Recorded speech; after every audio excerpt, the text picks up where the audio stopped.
You spend all day managing pressure. You got deadlines, you got decisions, conflict, responsibility. Then you walk through the front door and your daughter, she feels all of it. Not because you don't say anything, but because energy, it doesn't lie, man. You're home, but you're still at work. Your head's still in the clouds. Welcome to the podcast. I'm your host, Cory. And I'm Rich. And today we're going to talk about something pretty important, and that's carrying your work energy into your dad life. Very important episode because I know it's very prevalent for myself and even Richard that we're very aware of and we are very conscious of, and we fight back every single day. Right. And I also like to point out that every once in a while you throw my full name out there, and it really throws me off. Richard? He's like very selective when he calls me Rich and when he calls me Richard. And sometimes when he says Richard, I'm like, what did I do to deserve that? Some childhood trauma right there. What did I do? It's funny because growing up, you were always Richard. You were never Rich to me. Yeah. Like in our group, like it was always Richard. I think I was still Richard in high school, and then I transitioned. You grew up. I'm Rich.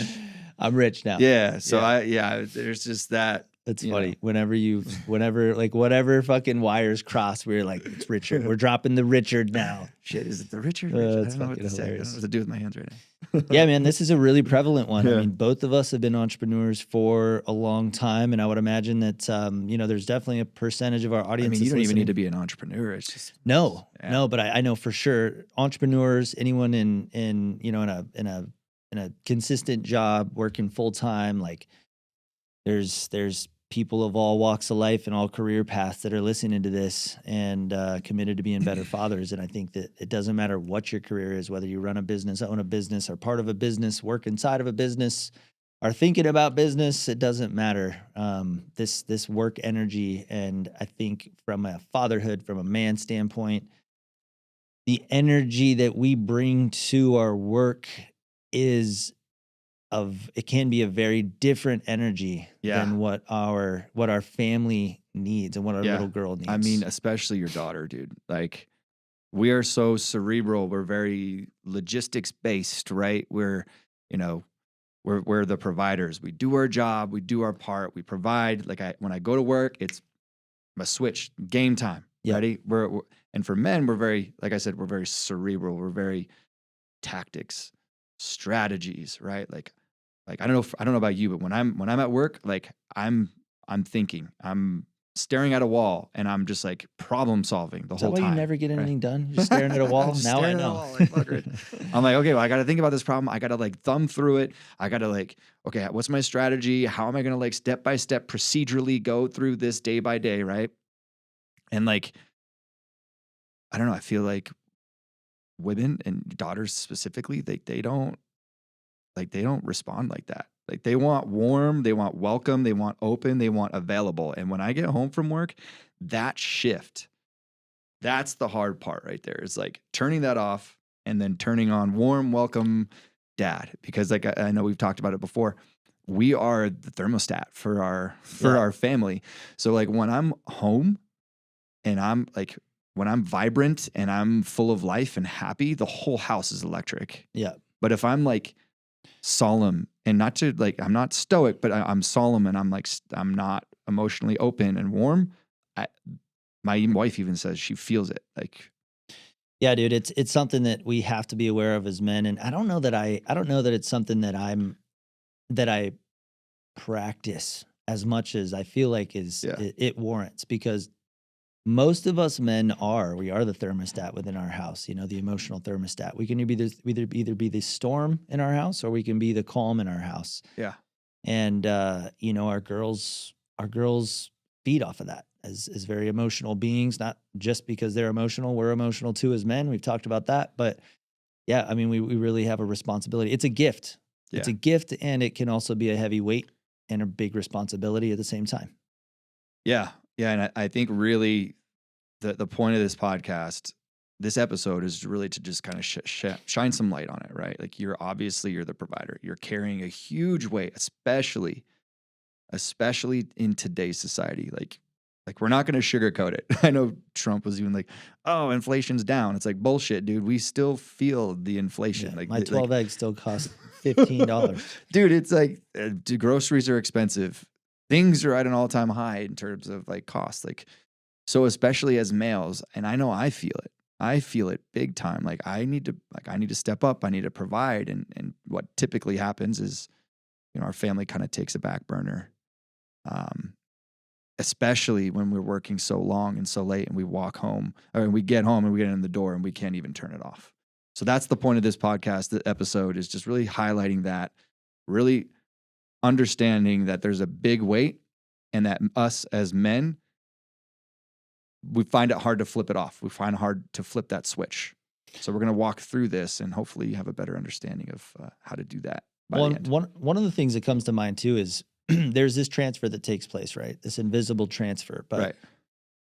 it's, and I find myself having to remind myself of this as something that I understand and believe, that it doesn't necessarily, like, it's great if I come home and initially when I come home from work and I hug my little girl and I tell her I love her, right?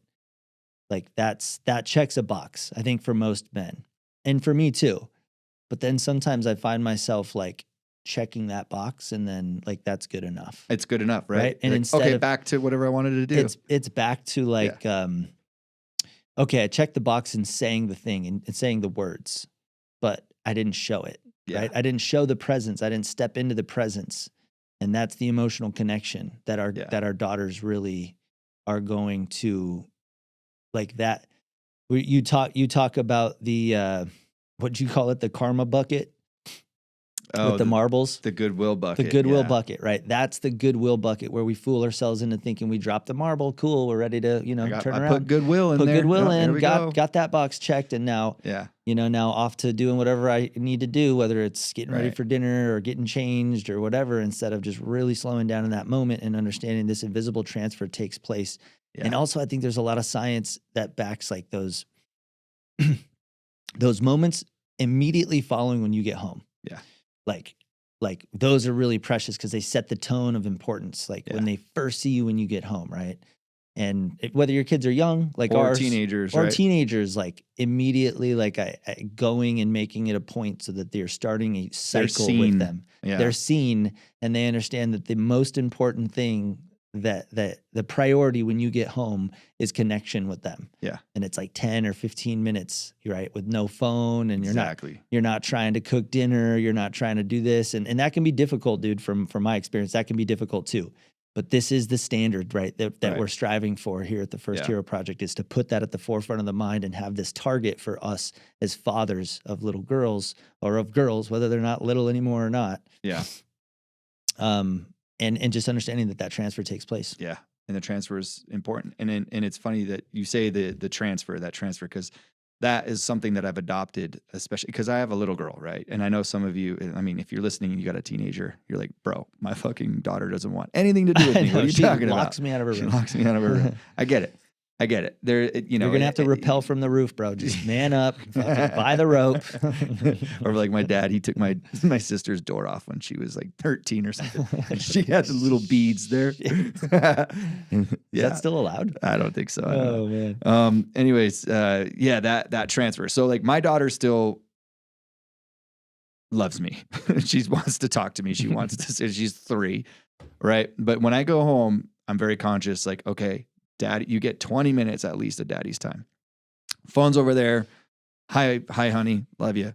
But I try and make that 20 minutes as strict as possible, right? Whether she wants to play princesses or whatever. And then if you have a teenager, just it's not hard to connect with the goddamn teenager. Like there's just a myth. Like it's probably more complicated. It's more complicated, right? I mean, because there's a room. Right. But it's also the standard you're setting that you're allowing in the household, which we don't have to get into. Yeah. Yeah, exactly. There's ways to do it. There's ways to do it. And which we'll cover. We'll cover in future episodes. Point. Yeah.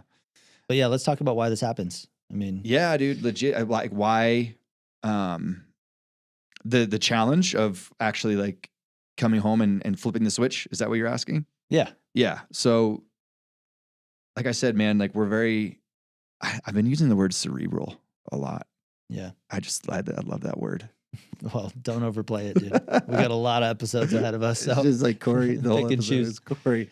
No, we're in our heads, man. Like we're decisive. We're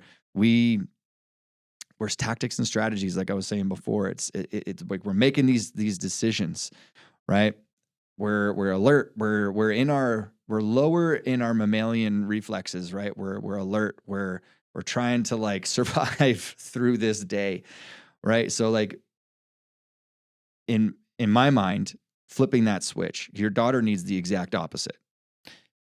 Yeah, and to this point, dude, something that comes up too is like at work when we're at work, a lot of what we do and execute on is we have to make decisions. Yeah. Right. And speed to decision is important. Yep. For most of us. And big decisions. Big decisions can be Yeah. can be important as well. Like each of us respectively have big decisions to make.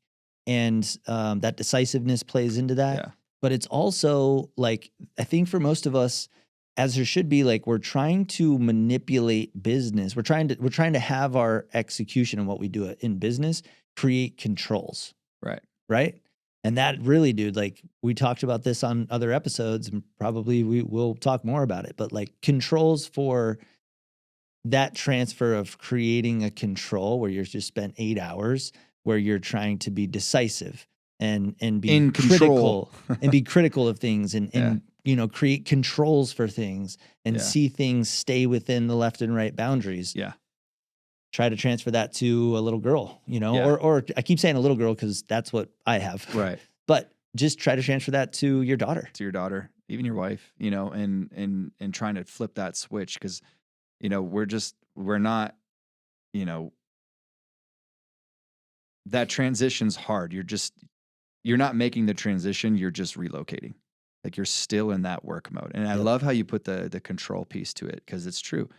You know, with our daughters, we want to try and relinquish that control a little bit. We're not trying to manipulate. We're not trying to dominate. We're not trying to control. But at work, like we got like our egos, like a fighter pilot doesn't go in there and like he needs to have a fucking ego. Like he needs that ego, that gas on 100. Like when we're at work or when we're like dealing in real estate and, you know, these $1 million deals, like we have to have an ego. We have to be that person. And then switching it off at home, it's definitely difficult. Dude, Right. and I think that it can be very uncomfortable too. I think this is my experience with it is it can be very challenging because it invokes a fear in me almost. Yeah. Where it's like in business and in real estate specifically, there's a lot of urgency in the business. Yeah. There's urgency on everything from responses to clients to collecting documents to securing properties to writing offers to scheduling.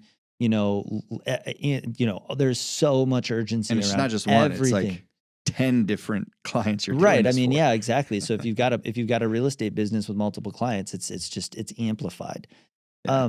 And so that's just a description of the business that I'm in. And one of the challenges becomes this having urgency with your daughter around everything, whether it be doing this, doing that, picking up Translates. this, dude, that's what's hard. Right. It's like we come home, you know, specifically I'll come home with this sense of urgency because it is a fundamental to me be able to execute at a high level for my job.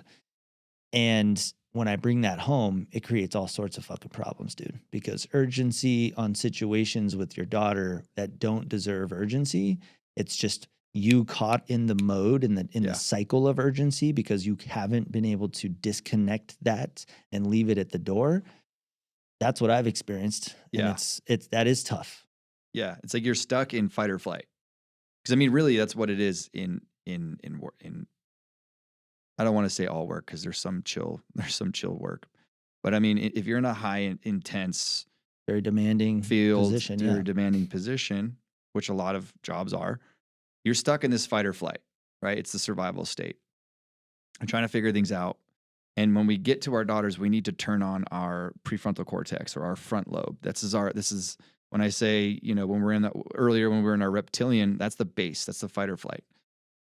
When we get home, we have to flip up. And when I say flip the switch, you're flipping the switch to your prefrontal cortex or your higher human most evolved brain. This is the open, loving brain. It's hard to do that. But now, like, once you name it, you can tame it. Now you say, "Ooh, I need to flip that switch. I can do that now," right? We're bringing awareness around this. But what I really want to talk about is the guilt. The guilt around not being able to flip that switch. Because I know for me, and this is why we're making this podcast, is because I know, Rich, you're in a season of life where this is pretty real heavy and real prevalent for you. And it is for me as well. And carrying this load into our relationship with our daughters, into really all relationships. Pro tip, this translates to wife, friends, family, whatever. It's snapping. It's that the controls you're talking about, the expectations at work, you still bring that home with you. And you expect your daughter to be a certain way or doing a certain thing. And if she's not this way, then you snap, right? Or it's like when you're half listening, when she's like, daddy, like, look at this, blah, blah, blah. And you're like, oh yeah, that's cool. But you're still thinking about that document that you didn't fucking send and you needed to send, Yeah. right? Or like, yeah, baby, just give me a minute. Daddy needs some space. Daddy's tired. And it's like, dude, you've just fucking spent 8 hours away from her. And like, just fucking like do something, dude. And like, there's this voice in the back of my head. It's funny because like I'm in like the back. It's like I'm on a bus and I'm driving in the back seat, and my body is driving the bus, but my conscious has been in the back seat saying, dude, what are you doing? Like screaming at me, So it's like I need to like I need to take over this wheel and take charge of my life and sit there and just pay attention to your fucking daughter, dude. Yeah, something that this guilt, dude, is if I poorly execute on this transfer at the end of my day, the thought and the guilt feels like I think about it from my daughter's perspective, where I'm like, she's bummed at the morning when I drop her off at school, right? Or when I tell her, like, now the code word is like, do we have a visitor today? That's what she'll ask me, my 4-year-old. Mm-hmm. And do we have a visitor today is code word for, are you working today and is someone else watching me that isn't you? Mm-hmm. Right. And so that already is like, yeah, we have a visitor today, honey. She's like, oh, like she's at that phase. Yeah. Like she likes, we have a great sitter, but it's not dad, right? It's not mom. And that we're in that moment, like Cory and I are in that moment where with our girls, we are their dude, we're their hero. We're the hero, dude. We're their fucking hero. Straight up. That's it. And we don't have to do anything to deserve it. It is just a byproduct, and it's such a precious fucking thing. And what I think about when I fumble this transfer at the end of the day, when I get home on the days that I do, because I do, my thought is, here's this little girl that was so excited at the possibility of maybe if she asked the question, do we have a visitor? Maybe the answer is no in the morning, right? And so now the answer is yes. And so now she knows, she's confirmed kind of what maybe her fear was, or what she didn't really want, which was daddy's working today. And she's got somebody else other than mom or dad that she's going to be hanging out with, right? She makes the best of it. She goes through her day. And she also knows the routine where daddy comes home, or dad gets home, and then work's done, right? What's that routine? And so she's waited all day. Yeah. Right. Ever since when she first woke up, and she asked 2 questions. She said, can I have chocolate for breakfast? And do we have a visitor today? Those are her 2 questions, right? Most days.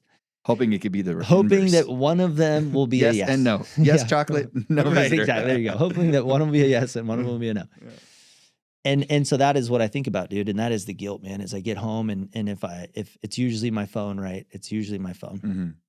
Running a business, everything, the phone is the distraction. And you don't have much time at the end of the night because there's bedtime in like dude. an hour. I mean, I'm done usually 5:30 or 6, and bedtime's at 7:30. Yeah. Right. And so when I fail at this, that is the guilt, dude. I put myself in her shoes, and I just feel the disappointment that she must have. Yeah. And that really serves as a good pattern interrupt for me, where I'll separate myself from my phone, and all of a sudden, whatever overbearing deadline or response that I was waiting for in that moment, I'm able to separate from it and put it in correct context and prioritization of like, okay, dude, this shit is not more important than the next hour and a half. Yeah. And I can put my phone away. Yeah. Yeah, legit, man. And I've been so, you know, yeah, I wasn't always the greatest at it, but more so recently, I've been really good about that ritual of coming home. Like, whenever I'm working at the gym, I'll get off at like 5 o'clock ish, and I literally race home, drop everything, put my phone down, and I'm very intentional about spending the next 2 to 2.5 hours with my daughter. Right now, I for those of you that aren't listening, I'm also affiliated with the gym at the moment. But here's what I did. I took an audit with my daughter. I said, okay, how many hours am I working? And maybe this will resonate with you, but this is kind of what I work through. How many hours a week am I working? And then how many hours a week do I have dedicated time with just my daughter? And I was fucking appalled. I was appalled at the numbers I found. I was spending maybe a couple hours a week with my daughter, but I was spending 40, 50 hours a week at work.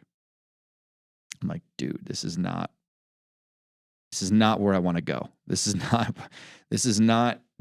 should be inversed. Right now, I know some of you guys can't work. Like, you have to work 50 hours a week. You have to, you have to provide. But what I'm getting at is, like, let's audit audit that time. And then that time that you have with your daughter, let's protect that time to the 10th degree.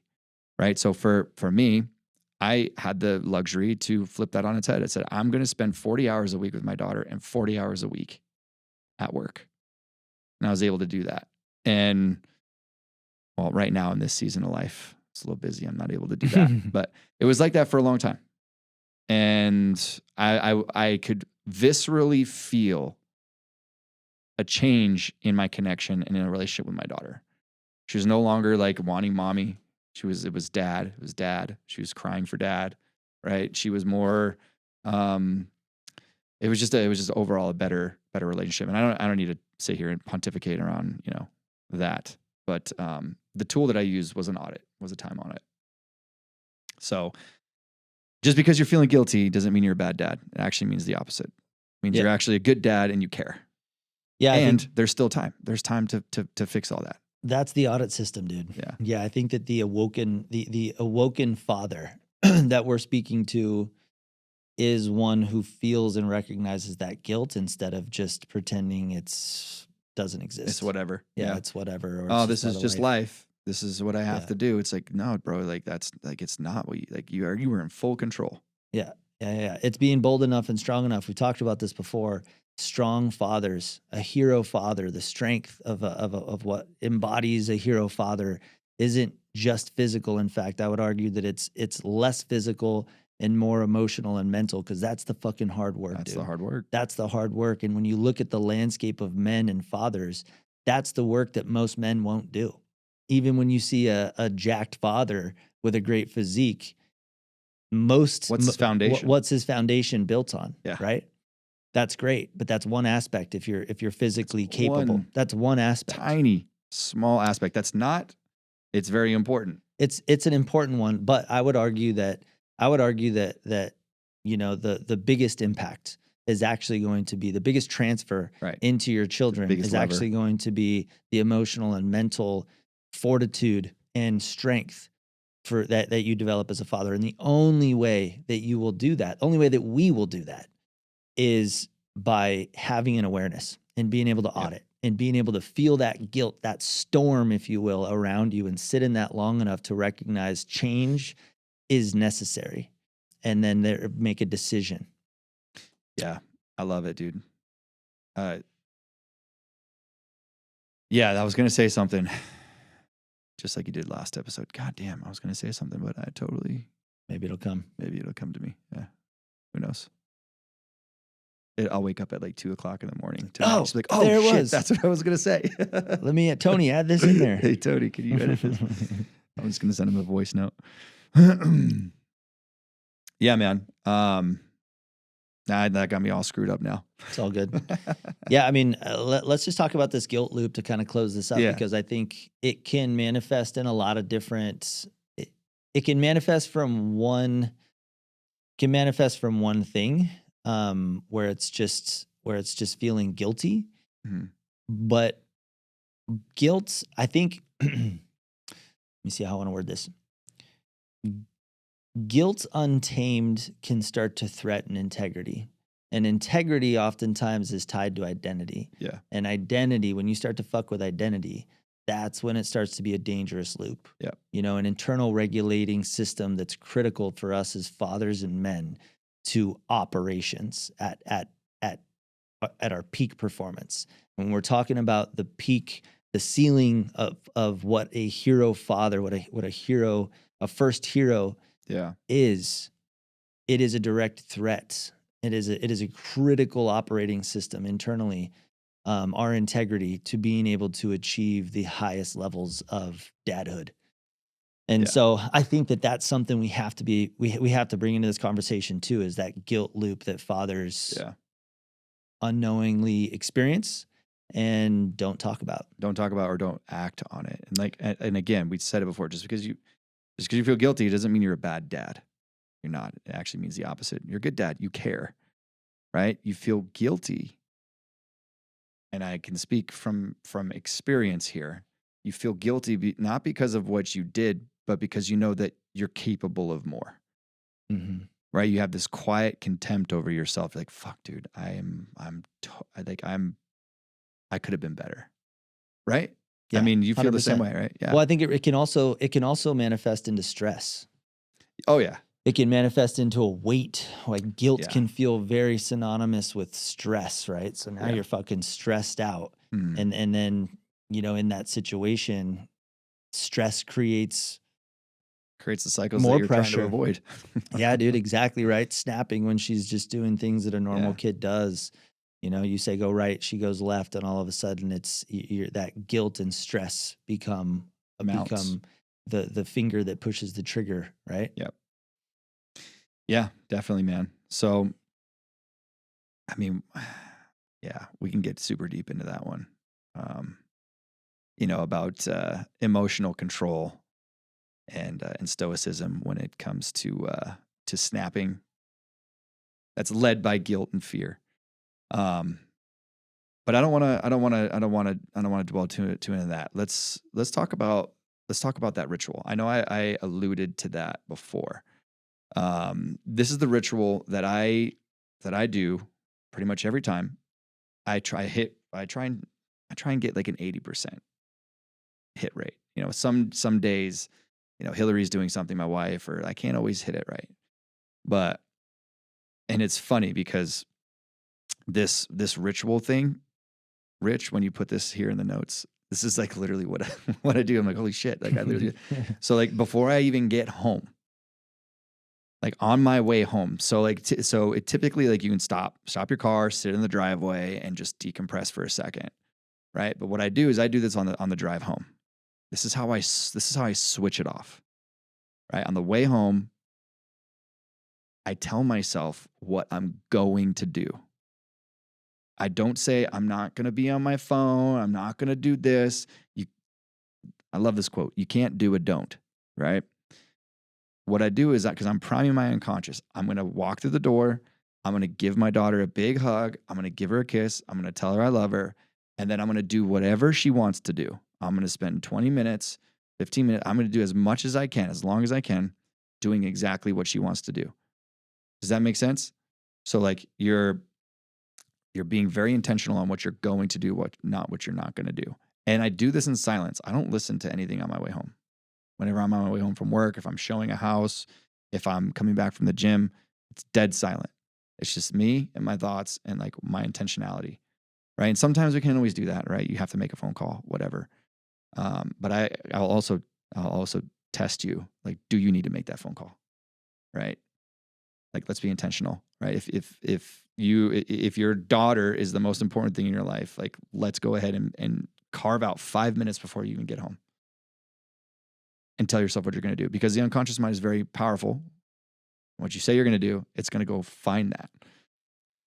Um, do you want to talk about the other two or three? Yeah, I mean, I do something similar. Yeah. In my execution, I mean, dude, we're all, these are all useful tips that we can use as men to regulate, because being a regulated man, a regulated father, is really the foundation to everything that we built in our pursuit to being our daughter's first hero. And so, yeah, it can look a little different. Like for me, I'm parked in the driveway. Oftentimes, I'm just in a mode where, and sometimes I'll do this while I'm driving, but oftentimes my drive time I'm using to wrap up phone calls and, try to close out my day, that extra time. But I'll sit in silence, just like he said. I'll do some breath work, just to kind of bring myself back to Calm the nervous system. just to kind of calm the nervous system, you know what I mean? Without Yeah. getting too into, the hairy fairy side of breath work or Dude, anything like that. Dude, Yeah. but breath work, like, let's just talk about it. Okay, Like, calm that down. shit is legit, dude. Like, Yeah, no, it is. Like, we can talk about, ooh, that's woo-woo shit, but like, Yeah, no, 100% it is, dude. And don't knock it till you try it. yeah.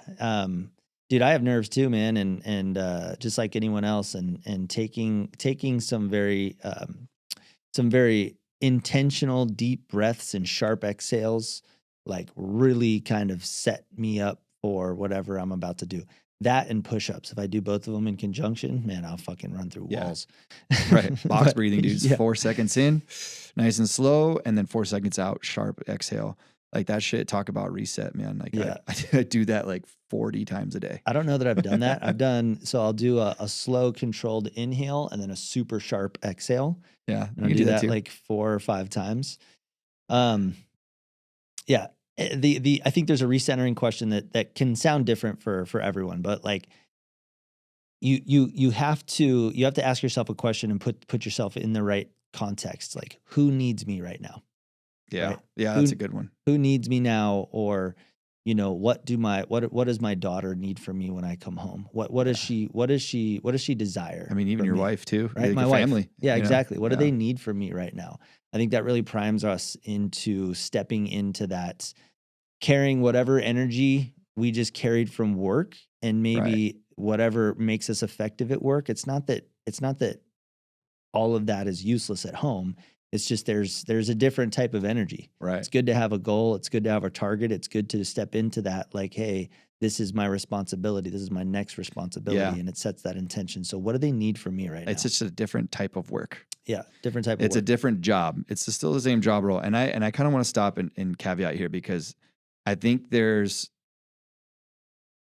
a mix up, dude. And let's just say your wife's home or you picked up from a daughter, like you still have responsibilities when you get home. Mhm. Let's just say you have a stay-at-home mom for a wife. Your responsibility is to go relieve that woman. And I'm just going to say that right now. If you get home and you say, babe, I'm tired, I just worked 12 hours, like, shut up, dude. I'm telling you right now, get over yourself. You're a man. I want you to pick your head up, and I want you to do your due diligence. I want to do your responsibility to your wife and your kids. I want you to drop all that crap, because all of it's just excuses. A lot of it's cycles too, man. It's programmed culturally or generationally, right? Right. I bring in I'm the moneymaker. I'm the moneymaker. You take care of the kids. Right. Shut up, bro. Like, get over yourself right now. I don't care what your dad told you, what society told you, or what you think. Get out of your own way, because I guarantee you, your wife is probably going to be miserable. Well, and the other thing too is like that. You have to think about that. If you're listening to this and that's truly your belief, one of two things has to happen. First of all, this may not be the podcast for you, because these philosophies are going to contradict that mindset. The other option is you are this, and you do find yourself aligning with the thought of, I'm the breadwinner, you take care of the kids. When I come home, I need to decompress because I have to do it again tomorrow. The second option is you recognize that that's where you're at, and you understand that that's not the representation of a first hero dad. Like, that's not going to result in the relationship with your daughters to the level that is your wildest dreams. Yeah, just think like it's just not going to be the example that they connect with. You're not having the connection with them because you're too focused on disengaging and setting yourself up. And dude, I mean, our philosophy on fatherhood is very clear. When you become a father, it's no longer it's everything that you do no longer serves the purpose of you. Everything that you do now serves the purpose of them. Yep. You're just an extension. You're an extension of them. No, I couldn't agree with you more, man. I think your duty, the provisions that you provide is bare minimum. That is just the standard. Yeah. Right. That's an Now, expectation. now You what? shouldn't even be bragging about that, Right. dude. Like I'm the money maker. My wife stays at home, takes care of the kids. Cool. And when you're home, you're And what taking else care do of you the do? kids. You're like how awesome would it be? Is like, yeah, I'm the breadwinner, and I also take out the garbage. I also watch my kids. I also let my wife go do whatever she wants. Like Clean the kitchen. I also Right. come home and clean the kitchen because those aren't Cook chores in my dinner. household. Right. I come home and cook dinner. Those aren't chores in my household. That's just what I do as a man. Now, I'm not going to hit the target every night. Like my wife, she cooks a lot of our dinners, and there's times where I'll come home and cook dinners just because that's how our schedule's lined up. And I have a badass woman for a wife. I think, dude, something that we want to just add in here is like, and to bring it back, I think we should, but it's not about keeping score. No, It's about and giving I was everything gonna that say you that. got. Yeah, exactly. It's not 50-50 either. Yeah, it's not 50-50. Like it's not a 50-50 relationship. This is 100%, 100%. And Yeah. some days I'm at 20, and some days Hillary's at 60, and we just have like, I can just tell Hillary's at 20, so I'm gonna pull the other 80. When you start keeping score, if this is something that I've learned. Yeah. When I started keeping score, my wife and I start keeping score of what we're doing, we both lose. Right. It's because We both lose. it's no longer it's a you versus each other. It's me versus you. It's not us versus life. Right. Does that make sense? Versus the situation. Yeah. We got to get back on track because I know we spun off here. But yeah, leaving work at home. Like I think this is another really important reminder that when you walk through that door, you need to be prepared and put your work. If you're in a career like we are in real estate, where work is pretty much whenever a client needs something, right? Those are our hours of operation, which is 7 days a week, pretty much 8 a.m. to 10 p.m. and even beyond if we were to allow it.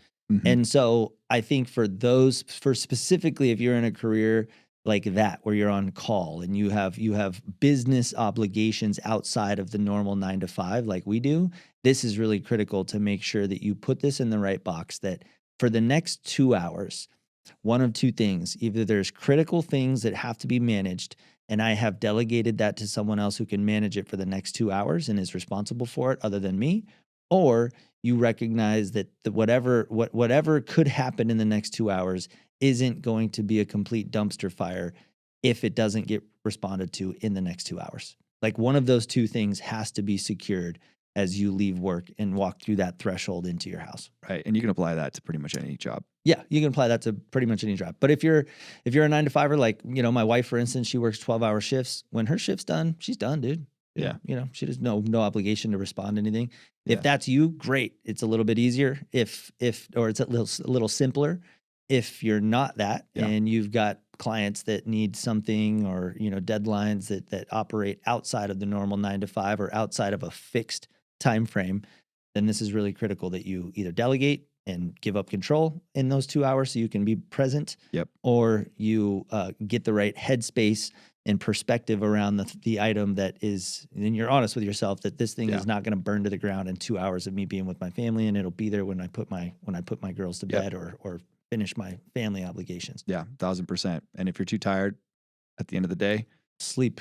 Sleep gets, dude. Cut the caffeine. Prioritize sleep. Eat well and move your body. Like literally, and then if you check your testosterone, man. Like, don't be afraid to go to the doctor, get your testosterone checked. If you do the first 4 things, your testosterone is probably going to be in where it needs to be. But I've been on both sides. The more athletic I've been, the healthier I've fed my body, the more sleep I've given it. Dude, I can come home after a 20-hour day and I'll be fine. I could literally I can go 2 days in a row if I needed to. I'm giving my body exactly what it needs. So like the whole Cory, I'm tired thing, like I'm still going to look at you and be like, okay, let's look at your sleep. Like that's just an excuse.